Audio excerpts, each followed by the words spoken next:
Hey, what's up guys? Welcome to the channel. At UFC 280, we had two very important bantamweight fights, Aljamain Sterling versus TJ Dillashaw for the bantamweight title, as well as Petr Yan versus Sean O'Malley for the #1 contender spot in the bantamweight division. And after these two fights were completed at UFC 280, I was looking at the bantamweight division and I realized the majority of the bantamweight division top 15 does not have their next opponent. So that's exactly what this video is going to be. It's going to be my bantamweight division matchmaker. I'm going to go all the way through the entire top 15 and tell you not only the fights that I would like to see, but the fights that I think make most sense for the bantamweight division. You know, is it going to be Aljamain Sterling versus Sean O'Malley? Is it going to be, Henry Cejudo coming back and fighting Aljamain Sterling? I'm going to get to all that. I'm going to give everyone in the top 15 an opponent, and I'm going from 15 to 1. I will end with Aljamain Sterling, the champion of the division. So starting off with number 15, that is Jack Shore. And that was easiest on the list to pick out their next opponent, because his next opponent is nobody in the bantamweight division. He is moving up to 145. I don't know if anybody missed this. He announced it on his YouTube channel. He will become a featherweight for his next fight. This kind of makes sense. I mean, it kind of caught me off guard, but at the same time, he lost his last fight to Ricky Simone back in July of this year, and I guess he decided maybe the weight cut was a little bit too much for him, and now he's going to move up to 45. So he will not be fighting anyone in the 135-pound division. Moving on to number 14 in the UFC bantamweight division, that is Adrian Yanez. And, I know I said his name a little bit weird, but I saw in an interview that's how you pronounce his name. Apparently it's Yanez instead of Yanez. And for Adrian Yanez, I mean, he is a great bantamweight prospect in the division, and who better to see him fight next than Umar Nurmagomedov? I think this fight would be a perfect matchup. And I know typically you don't rank, two big prospects kind of making their way up the division against each other, but the bantamweight division is so stacked, you can do this. That's why they matched up Ricky Simone and Jack Shore. That's why that fight happened. So why not do undefeated Umar Nurmagomedov coming off that win over Nate Maness back in June of this year against Adrian Yanez, who just went out there and absolutely demolished Tony Kelly and sent him to another organization. You literally whooped him so bad in the first round and then flipped him off, knocked him out. Tony Kelly made all types of excuses. He's a durable fighter, and Yanez went out there and finished him. The fight before that, he had a great fight with Davey Grant. Fight before that, a great fight with Randy Costa, where he stopped him as well via TKO. And these are two of the, guys that are hanging outside that top 10. They're not really super known by any of the casual fans or anything like that, but this would be an amazing matchup, and I know a lot of people hear Nurmagomedov and they think automatically grappler. But Umar Nurmagomedov I think he's a better striker than he is a grappler. I know he mixes in the grappling very well, but he has amazing kicks. I would love to see this fight.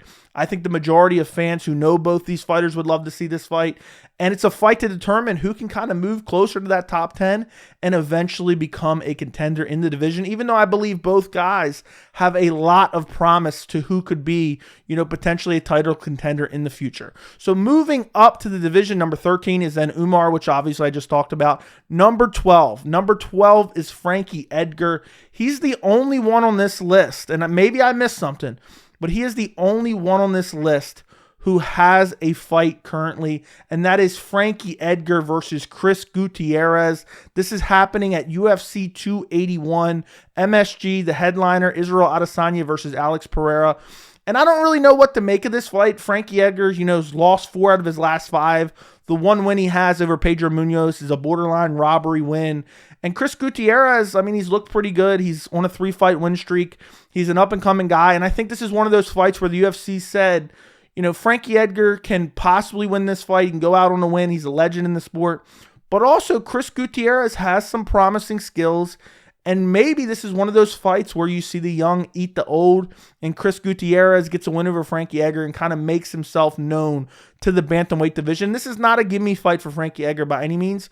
So this is a very interesting fight because it's Edgar's retirement fight. Can he get the win against Chris Gutierrez? And for Gutierrez, can he make his name off of Frankie Edgar? I know it doesn't mean that much anymore, but still a win over a former champion would be massive for Chris Gutierrez, just resume in general. And I think this is a very interesting fight. I'm not like super hyped for it because honestly, seeing some of these guys that used to be the elite of the elite kind of fall off is kind of depressing. But I think this is perfect matchmaking by the UFC. Moving up the division, you have number 11, Ricky Simón. He's coming off that win over Jack Shore. And what better fight for Ricky Simón than Pedro Munoz? This is another fight where you have, Ricky Simón, who's kind of an up-and-comer. I know he's been around for a while, but he's never really been able to crack into that like top 10 of the division. And, Pedro Munoz is a guy who's been around for a while. He's an absolute savage. He's coming off that weird no contest fight against Sean O'Malley where he got poked in the eye and then couldn't continue, but he was arguably winning that fight. I know he's kind of, he hasn't won. He's won one fight out of his last 6, including the no contest, but he also fought Frank Yeager, and I thought he should have won that fight. It was a split decision. He didn't get the decision, but, he's not in the best spot, but it's not like he's getting brutally finished. He had a close fight with Dominic Cruz. He had a fight where he just got outclassed by Jose Aldo. He beat Jimmy Rivera. He lost to Aljamain Sterling. It's not like he's losing to these terrible opponents. And Ricky Simón's on the come up. And if he can go out there and finish a guy like Pedro Munoz, I think that'd be a great win for him. He's looked better than ever. He looked great in the Jack Shore fight. And he's on a bit of a streak now. And he's been killing off. He killed off a contender in Jack Shore who had a lot of hype behind him. And people thought he was a future title contender, myself included. And before that, he beat Rafael Sunsao, who I know was older at the time, but look at Rafael Sunsao kind of making a little bit of a resurgence versus Victor Henry. So I think Ricky Simón versus Pedro Munoz is the perfect fight to make. Moving up in the division, you have number 10, Song Yadong. What are you going to do with Song Yadong? I think the perfect next fight for Song Yadong is Rob Font. I think this fight makes perfect sense. You have Rob Font. He's coming off 2 losses. He lost to Marlon Vera by decision in a fight where he won like 23 minutes of the fight, but somehow he lost the fight because in the last minute or 2 of each round, Marlon Vera was just hitting him with kill shots and hurting him badly. And, Rob Font looked good in the Marlon Vera fight, but he just kept getting found with these shots towards the end of rounds where he was getting hurt badly. And for Song Yadong, even though he just lost to Corey Sandhagen in September, he looked pretty good in that fight. It's not like he was getting completely demolished by Corey Sandhagen, who we know is one of the best in the division. It ended up getting stopped because of a cut. It was a nasty cut on Song Yadong. But I think this fight makes perfect sense. Song Yadong is still very, very young. And Rob Font, he's been around for a bit. He's kind of getting up there in age. He's not super old. He's 35 years old. But Rob Font, we know where he stands within the division. Song Yadong just got his real big test against Corey Sandhagen. And even though he lost, I think it answered a lot of questions. So why not book Rob Font versus Song Yadong? This is a fan-friendly matchup. Song Yadong has nasty power and nasty speed. Rob Font has very good boxing, and he's just super well-rounded. And I would love to see Rob Font versus Song Yadong next. Moving up in the division, you have number 9, Pedro Munoz, which we already talked about. We have number 8, Dominic Cruz. What are you going to do with former champion Dominic Cruz? And Dominic Cruz is coming off a KO loss to Marlon Vera where he got brutally head kicked. Before that, he has 2 wins, Pedro Munoz and Casey Kenny. Dominic Cruz is getting up there in age. He's kind of had a lot of injuries. What do you do with him next? I think you book Dominic Cruz versus Corey Sandhagen. Corey Sandhagen is kind of like the new breed of Dominic Cruz. Dominic Cruz maybe 5-10 years ago, it was like, oh, this crazy style with all this footwork and the hands are low and the herky-jerky movement. Corey Sandhagen is kind of a more refined version of that. You had TJ Dillashaw who sprung up for a while, and people were saying he was the new breed of Dominic Cruz. I think Corey Sandhagen is the more refined version of both of them. Both these guys are excellent strikers. Corey Sandhagen's coming off the win against Song Yadong where he looked excellent. He lost to Petr Yan, but he still looked good. He lost to TJ Dillashaw, but I thought he won that fight.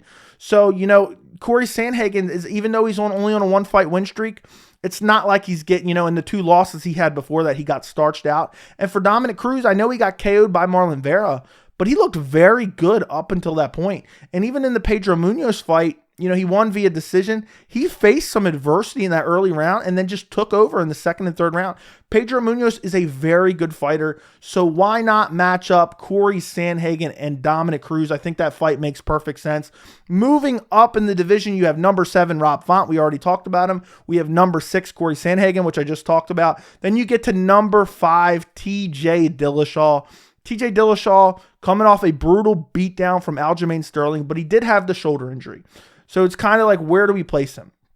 TJ Dillashaw is getting up there in age. He's riddled with injuries constantly. I think this may have to do with his PED abuse. He was using EPO, which is known for your stamina as well as your recovery. So you can use it and you can train more. Your injuries recover faster, all that good stuff. And now he comes back. He fights Corey Sandhagen. I thought he lost that fight. He gets the win. He gets the title shot. He goes in with an injured shoulder. He had an injured knee before that.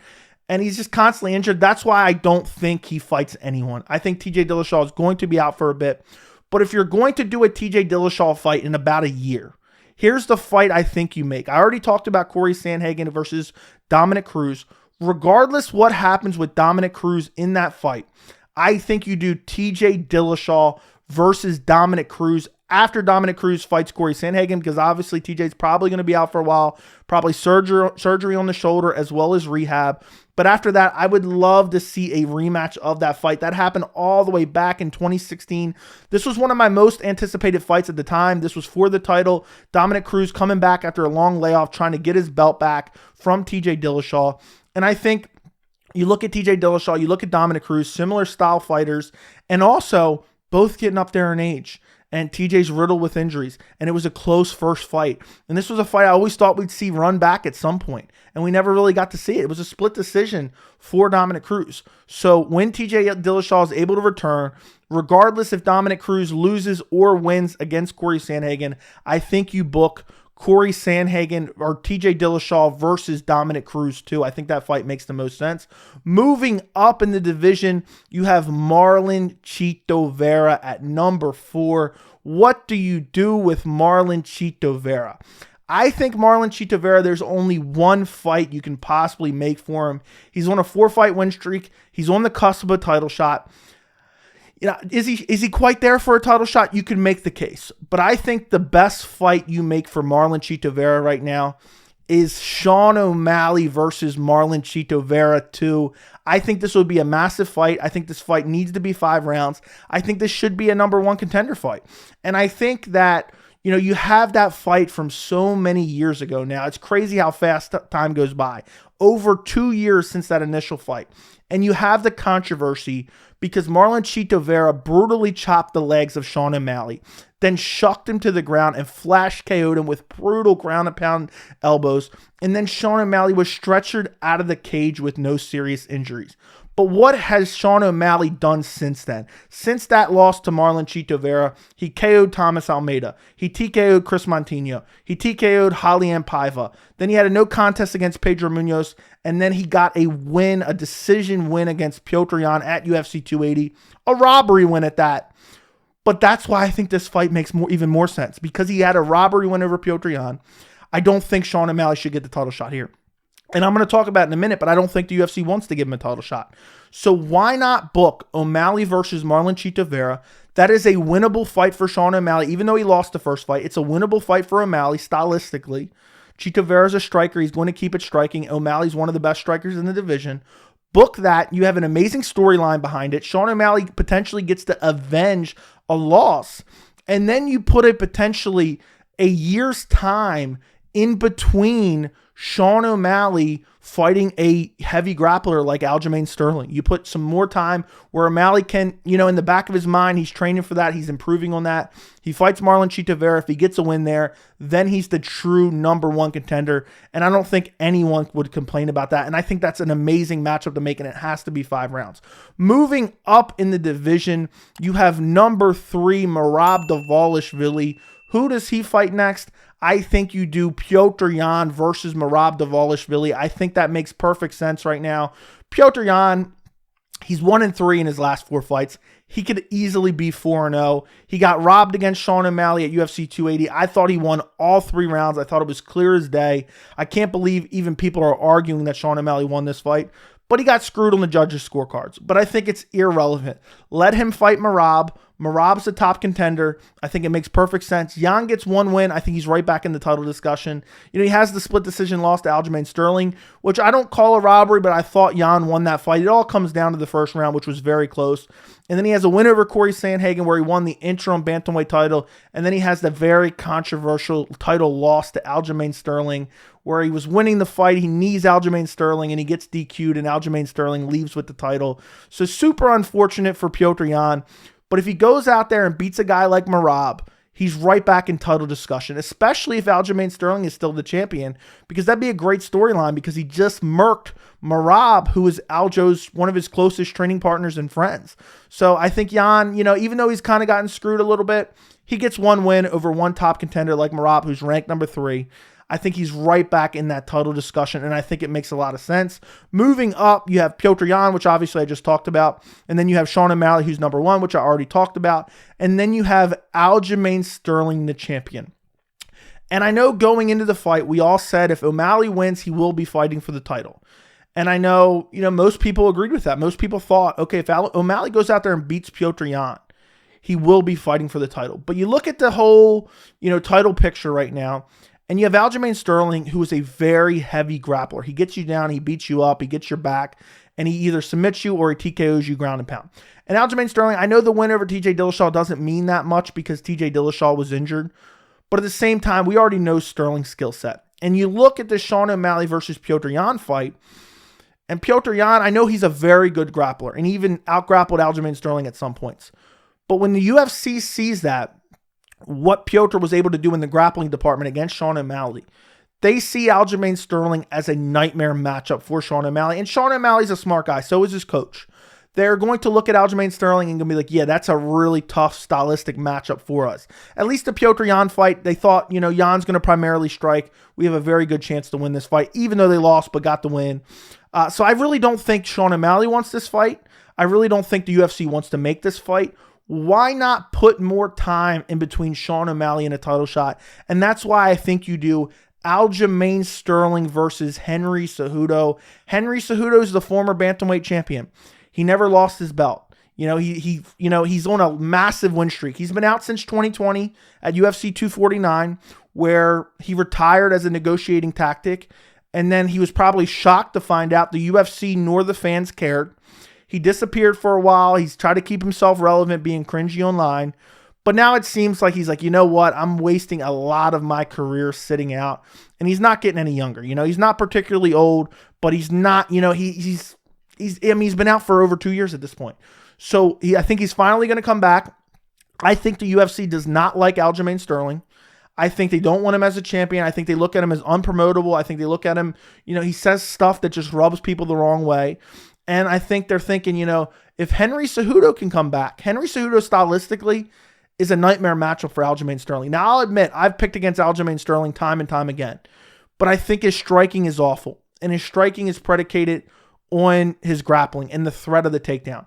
Henry Cejudo is an Olympic wrestler. I don't think he's taking Henry Cejudo down, so it's going to come down to the striking. Now, I don't think Henry Cejudo is some amazing world-class, you know, kickboxer, but Henry Cejudo is very good striking, and I think Henry Cejudo will win this fight, and he will be the champion. He will dethrone Aljamain Sterling, and then maybe, you know, now you have Sean O'Malley fighting Marlon Chito Vera, maybe spring of next year, and then maybe the end of 2023, you can do Sean O'Malley as the #1 contender versus Henry Cejudo as the bantamweight champ.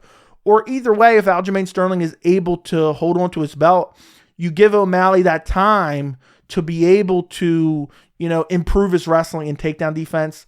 And, you know, that all depends on whether or not he's able to beat Marlon Chito Vera. And that's a big ask. But if he's able to, he gets a title shot end of 2023.